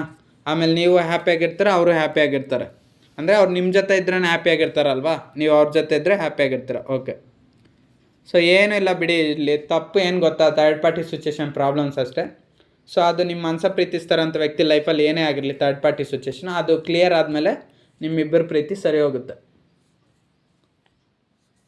ಸೊ ಈ ರೀಡಿಂಗ್ ರೆಸನೇಟ್ ಆದರೆ ರಿಸೀವ್ ಮಾಡ್ಕೊಳ್ಳಿ, ಅದರ್ವೈಸ್ ಈ ರೀಡಿಂಗ್ ಸ್ಕಿಪ್ ಮಾಡಿ ಅಷ್ಟೇ. ಇದೊಂದು ಜನರಲ್ ಟ್ಯಾರೋ ರೀಡಿಂಗ್ ಅಷ್ಟೇ.